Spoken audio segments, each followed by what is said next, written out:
You don't know. This place isn't what we thought it was. They aren't what we thought they were. I was wrong. We were so wrong. Welcome to Film and Page. I'm Dominic, and in this video I'm going to be talking about the 2012 film Prometheus, starring Noomi Rapace as Elizabeth Shaw, Logan Marshall, Green as Charlie Holloway, Michael Fassbender as David, Charlize Theron as Meredith Vickers, Idris Elba as Janek, and Guy Pearce as Peter Whalen. Written by John Spaeths and Damon Lindelof. Produced by 20th Century Fox, Dune Entertainment, and Scott Free Productions. And directed by Ridley Scott. Now, if you don't know anything about the film Prometheus, I'll give you a quick breakdown of the plot. Won't go into any spoilers or anything, big ones anyway, but so there might be some mild spoilers. So this is a prequel to the 1979 Alien film that was also directed by Ridley Scott. And it deals with a mystery that was set up in that first Alien film that was never ever touched upon again afterwards in the Alien movies. It was in other media like books and comics and stuff, but never the films themselves. And that is, what was the deal with the downed derelict alien spacecraft and the space jockey, and why did they have all those alien eggs on board? So this movie tries to explain at least some of that mystery. So the movie starts off with two scientists, Elizabeth Shaw and Charlie Holloway, and they are uncovering this ancient mystery that is left behind clues in all these ancient drawings and tablets and stuff like that. That humanity had encountered an advanced extraterrestrial race in the distant past, and that alien race might have actually been responsible for the creation of the human race. And so they refer to this race as the engineers. And so all these clues are linked together by a drawing of one of these aliens pointing to a star system with several planets around it. So they figure out where the star system is, and then an expedition is funded by the Weyland-Yutani Corporation to send them there to find the engineers. So when they get there, they find ancient ruins left behind by the engineers, and as they go in there, they start to unlock some of their technology, and it doesn't go well for them. What they expected to find and what they do end up finding are two different things. So they expected to find heaven, but they end up unlocking hell, and all the horror starts. So now, it sounds like a cool idea even when I explain the plot to myself like that, but it doesn't really work, the movie, and I'll get into that a little bit later. So my background with the Alien movies are, I'm a huge fan of these movies. I've watched the first two Alien movies countless times. I've even watched 3 and 4 a lot. I have the box set, I have some of the action figures, and the character of Ellen Ripley is one of my favorite science fiction characters on film. And now when it goes to Alien vs. Predator, I've seen those movies, but they're like pretty bad. The first one is a guilty pleasure, but the Requiem that came out, that's like almost unwatchable. I've only ever seen it once, and that was when I saw it originally in theaters and never ever watched it again. So when news came out that Ridley Scott was going to come back to the franchise and do a prequel to the 1979 film Alien, and it was going to deal with this unanswered mystery of the space jockey and all that, I got really excited. I got really hyped for this film.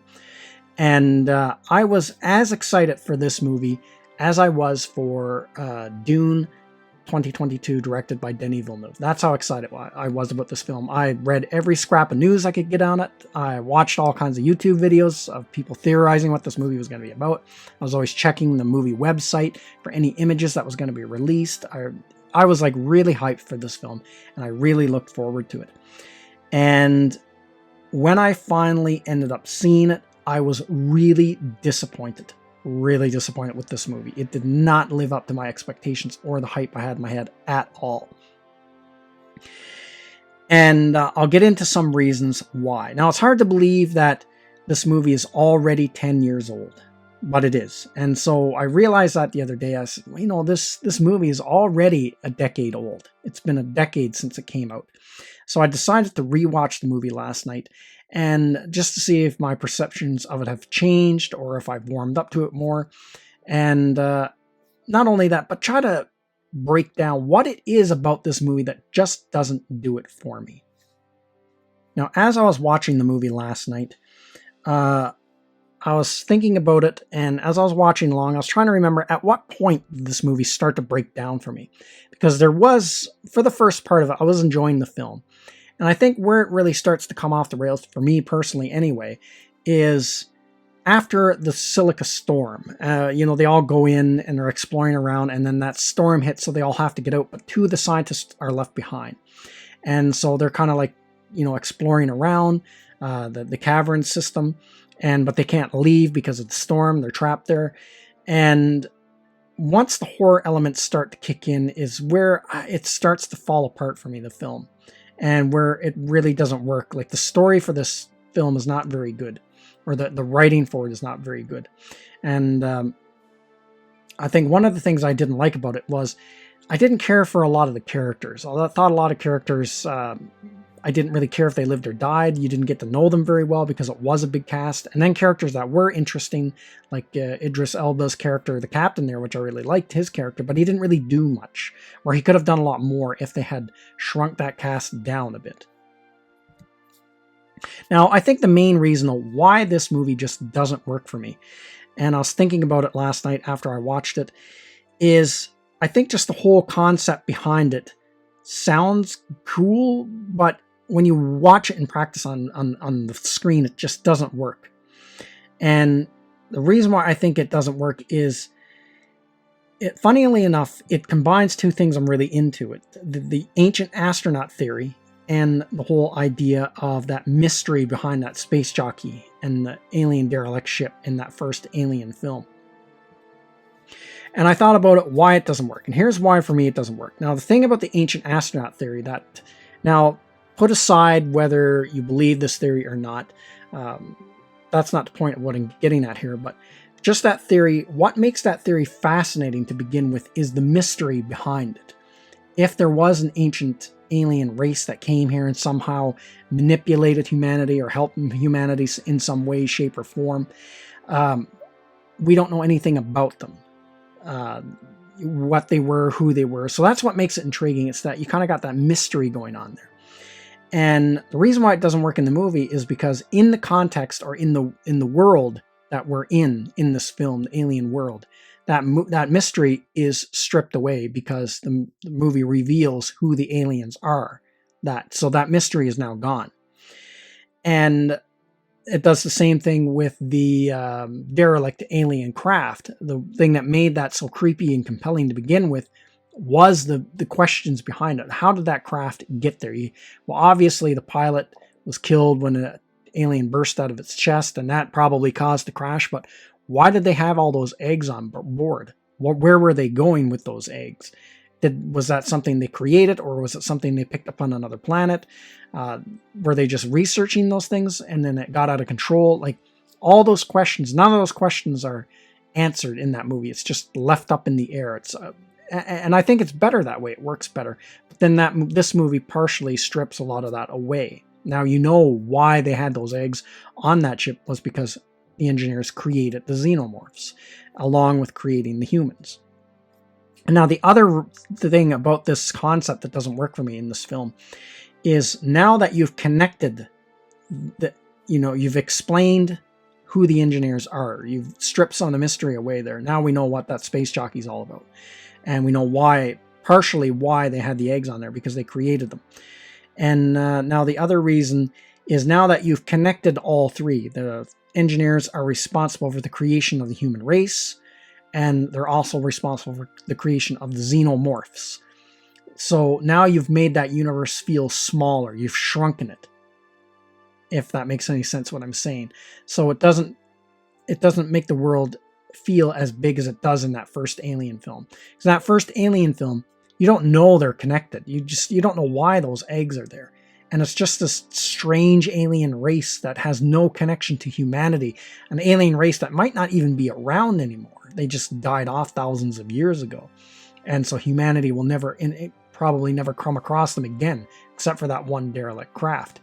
And so you'll never learn who they were, where their homeworld is, things like that. So that makes the universe feel bigger. And once you start explaining all that, and especially once you start connecting it all together, then it makes the world feel small.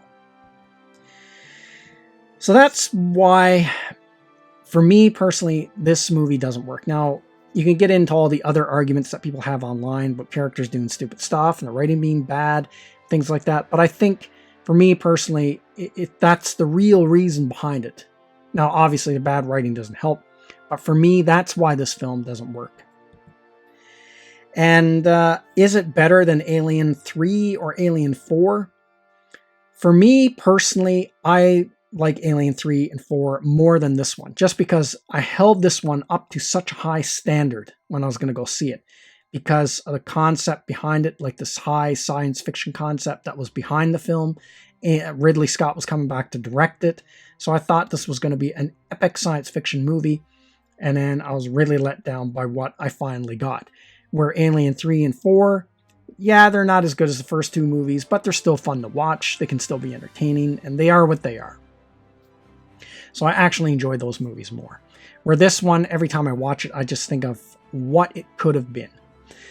So my mind hasn't changed after 10 years. I still feel the same about the movie as I did when I first watched it. Now, some of the things I do like about the movie, though, two things I like is I like the score, and I really like the imagery. Like, this movie looks fantastic, and that's one of the reasons why I did end up buying this on Blu-ray, just because when you watch it, and sometimes I'll watch it just for that reason alone, it just looks so good. Like the scenes of the ship coming through the atmosphere or flying through space, all the sets look really good. The engineers themselves, how their design looks really good. I mean, the movie looks great. It looks fantastic. And I do think this film is better than the one they did after Alien Covenant. I actually dislike that one more than Prometheus. But that's a whole other video. So this is just, I guess, one of those things where some mysteries in movies are always, in my opinion, better off left unsolved or unexplained. That's always more fun than having the mystery ruined and having it all explained. And it's hard to believe that this movie is already 10 years old. That's kind of crazy. So that's everything I got to say in this video. Let me know what you think in the comments section, and I will see you at the next one. I'd like to say thank you to all of my subscribers. I appreciate you all in helping this channel grow. If you're new to the channel, don't forget to like, share, and subscribe. Also, don't forget to hit the bell icon so you'll be notified when new videos are uploaded.